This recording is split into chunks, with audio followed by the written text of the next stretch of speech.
नमस्कार दोस्तों, स्वागत है सभी का आज फिर इस नई कहानी में। तो चलिए शुरू करते हैं इस कहानी को। अगर आप सभी को ये कहानी अच्छी लगे तो प्लीज़ इस कहानी को एक लाइक ज़रूर कीजिएगा। आज उर्मिला जी की बहू प्रगति की गोद भराई थी। सुबह से ही उनके घर में भागा दौड़ी चल रही थी। मेहमान रिश्तेदारों का आना जाना लगा हुआ था। उनके घर सालों बाद ये खुशी का मौका जो आया था, इस कारण उन्होंने बहुत ही धूमधाम से उत्साह से सारा कार्यक्रम रखा था। पूरे मोहल्ले वालों को भी बुलाया था। मालिनी, जो उर्मिला जी की बड़ी बहू थी, वह पूरे उत्साह के साथ दौड़ दौड़ कर सारे मेहमान का स्वागत कर रही थी। सारे काम घर का जिम्मा उसके ऊपर ही था। उसकी और प्रगति की बहुत पड़ती थी। वह प्रगति को अपनी छोटी बहन के समान ही मानती थी और उसे प्यार करती थी। हालांकि उन दोनों की उम्र में बहुत अंतर था। मालिनी की शादी को 8 साल हो चुके थे, पर वह माँ बनने के सुख से वंचित थी। प्रगति उसको अपनी जेठानी नहीं, बड़ी बहन ही मानती थी। मालिनी भी प्रगति का बहुत ध्यान रखती थी, बिल्कुल बहन की ही तरह। प्रगति के पति सूरज मिलिट्री में मेजर थे। उनकी पोस्टिंग दूर दूर होती रहती थी।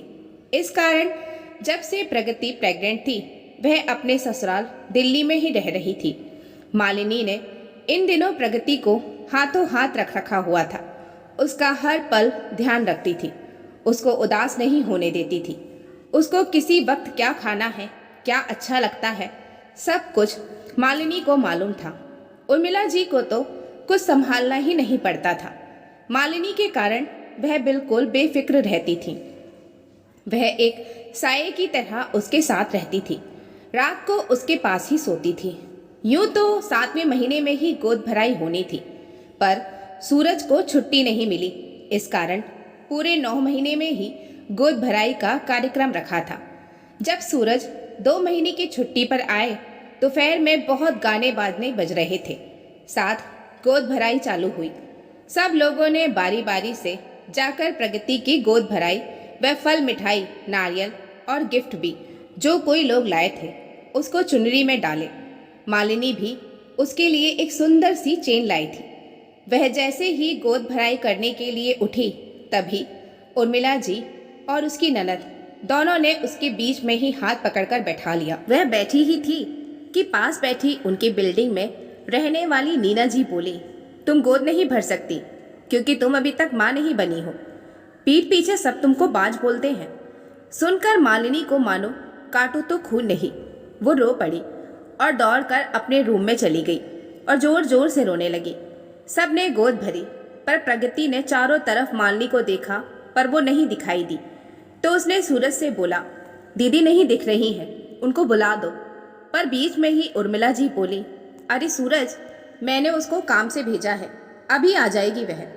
आखिर सारी रस्म खत्म होने के बाद प्रगति को कमरे में आराम करने के लिए भेज दिया गया। इधर मालिनी रात तक कमरे से बाहर नहीं आई। उसके पति आकाश ने जब पूछा तो वह बोली, कुछ नहीं, मेरे सिर में दर्द हो रहा है। उन्होंने कहा, अच्छा, मैं यहीं खाना ले आता हूँ, खाना खाकर गोली खा लो और सो जाओ। तुम वैसे भी सबका ध्यान रखती हो और खुद का नहीं। सुबह से ही कितनी भागदौड़ कर रही हो, इस कारण थक भी गई होगी। मालिनी कुछ नहीं बोली, बस उसकी आंखें भर आई थी। दूसरे दिन सुबह उठकर नाश्ता बनाने लगी। प्रगति के हर काम, जैसे दूध देना, उसकी पसंद का नाश्ता बनाना, आज उसने सब रूपा से ही करवाया। वह उसके कमरे में गई तक नहीं। इधर प्रगति ने 2-3 बार उसको बुलाया भी, पर मालिनी ने अपने मन को कठोर कर लिया था। मन तो उसका भी बहुत दुखी था कि वह बिना प्रगति को देखे बहुत बेचैन भी हो रही थी, परंतु उसके सामने नहीं जा रही थी। आखिर जब दोपहर में मालिनी अपने कमरे में आई तो सब काम निपटा कर देखा कि प्रगति उसके कमरे में ही बैठी थी और रो रही थी। मालिनी एकदम सक पका गई और बोली, तुम यहाँ क्यों आई हो? अपने कमरे में क्यों नहीं हो? क्या हुआ तुमको? तकलीफ तो नहीं हो रही? प्रगति उससे लिपट कर रोने लगी। हाँ मेरी प्यारी दीदी, मुझसे नाराज हो गई है ना, मुझसे बोल ही नहीं रही, तो क्या मुझे तकलीफ नहीं होगी? दीदी, आपको मेरी कसम, बताओ क्या हुआ? आप मेरी गोद भरने भी नहीं आई, किसी ने कुछ कहा क्या? या मुझसे कोई गलती हुई है? नहीं लाडो, तुम तो बहुत अच्छी हो। और मालिनी रोने लगी थी। पर मैं माँ नहीं बनी हूँ ना, कहकर वो चुप हो गई। तो क्या हुआ दीदी? पर मालिनी आगे कुछ नहीं बोली, क्योंकि वह नहीं चाहती थी कि घर में कलेश हो। उसका बुरा असर प्रगति पर इस वक्त पड़े। प्रगति, तुम अपने कमरे में जाओ, आराम करो। सूरज भी इंतजार कर रहा होगा तुम्हारा। नहीं दीदी, ये तो कहीं गए हैं, मैं आपके पास ही रहूंगी अभी। और उसकी गोद में लेट गई। वह भी उसके बालों को सहलाने लगी। उसकी आंखों में आंसू भर आए थे। आज सूरज के बचपन के दोस्त की मंगनी की रस्म थी और पूरा परिवार को बुलाया था। दोनों के पापा भी अच्छे दोस्त थे और दोनों एक ही विभाग में काम करते थे। उर्मिला जी जाते जाते मालिनी से बोली, हम लोग जल्दी ही आ जाएंगे, तुम प्रगति का ध्यान रखना। कुछ भी प्रॉब्लम हो तो फ़ोन कर देना, वहाँ जाना भी ज़रूरी है। कहकर वह लोग चले गए। मालिनी ने प्रगति को दूध व नाश्ता दिया। थोड़ी देर बाद अचानक ही प्रगति के पेट में बहुत दर्द होने लगा। वह दर्द से कराहने लगी और बोली, दीदी मुझे बहुत दर्द हो रहा है। उसने उठने की कोशिश भी की थी, पर वह उठ ही नहीं पाई। मालिनी उसकी हालत देखकर एकदम से घबरा गई। रूपा, अरे ओ रूपा, जल्दी से इधर आ, दीदी को बहुत दर्द हो रहा है, इसी वक्त अस्पताल लेकर जाना पड़ेगा। रूपा आकर बोलती है, हाँ दीदी, ऐसा दर्द तो बच्चा होने पर ही होता है। दोनों ने उसको संभाल कर उठाया और ड्राइवर को जल्दी से गाड़ी निकालने को बोला और प्रगति को गाड़ी में बिठाकर अस्पताल चलने को बोला। मालिनी और रूपा दोनों प्रगति के पास बैठी उसको दिलासा देती जा रही थी। मालिनी ने जल्दी से उर्मिला जी को फ़ोन लगाया, पर उनका फ़ोन ही नहीं लग रहा था। उसने एक एक कर सबको फ़ोन लगाया, पर किसी ने फ़ोन नहीं उठाया। रूपा बोली, शायद वहाँ ढोल वगैरह बज रहे होंगे, इस कारण किसी को फ़ोन सुनाई ही नहीं दे रहा। मैडम, अस्पताल आ गया। ड्राइवर बोला, जाओ जल्दी से नर्स व स्ट्रेचर लेकर आओ। तब तक प्रगति का दर्द बहुत ही बढ़ चुका था। दीदी, मुझे और मेरे बच्चे को बचा लो, मैं मर जाऊंगी। सूरज को बुलवा दो, मुझको उनसे मिलना है। मालिनी भी रोने लगी और उसके सिर पर हाथ फेरकर बोली, मैं हूं ना तुम्हारे साथ, तुमको कुछ नहीं होगा। उसको अंदर ओटी में ले जाया गया। सारे चेकअप के बाद डॉक्टर बाहर आकर बोले, थोड़ी परेशानी आ रही है, इनका हीमोग्लोबिन बहुत कम है और बच्चे भी 2 हैं। हमको इनका ऑपरेशन करना पड़ेगा और ब्लड की ज़रूरत भी है। आपके साथ कोई है या तो उनको बुलवा लीजिए, हमको जल्द ही ऑपरेशन करना पड़ेगा। आप पेपर भी साइन कर दीजिए जब तक हम लोग ऑपरेशन की तैयारी करते हैं। मालिनी बोलती है, डॉक्टर साहब, आप मेरा ब्लड चेक कर लीजिए, बस प्रगति को और उसके बच्चों को कुछ नहीं होना चाहिए। ब्लड ग्रुप मैच हो गया था। तब तक सूरज का फ़ोन भी आ गया।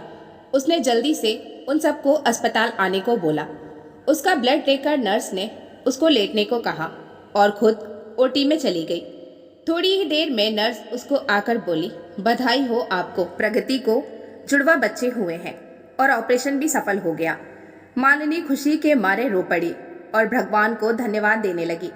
तब तक सारा परिवार भी आ चुका था। सबने एक दूसरे को बधाई दी। नर्स बोली, आज मालिनी जी के कारण दोनों जच्चा बच्चा सलामत है।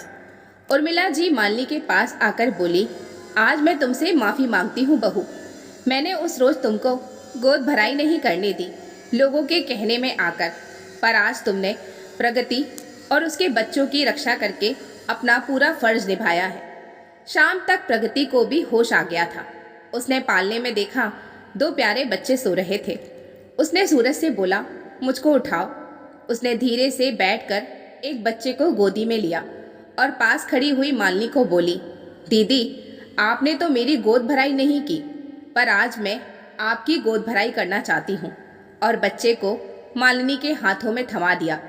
दीदी, इन बच्चों पर मुझसे ज़्यादा आपका हक है। मालिनी और उसके पति दोनों की आंखें भर आई थी। मालिनी ने बच्चे को गोद में लेकर अपने आंचल में प्यार से समेट लिया और उसको प्यार करने लगी। ये देखकर पूरे परिवार की आंखें अपनी दोनों बहुओं के प्यार व आपसी समझ को देखकर खुशी से भर आई थी।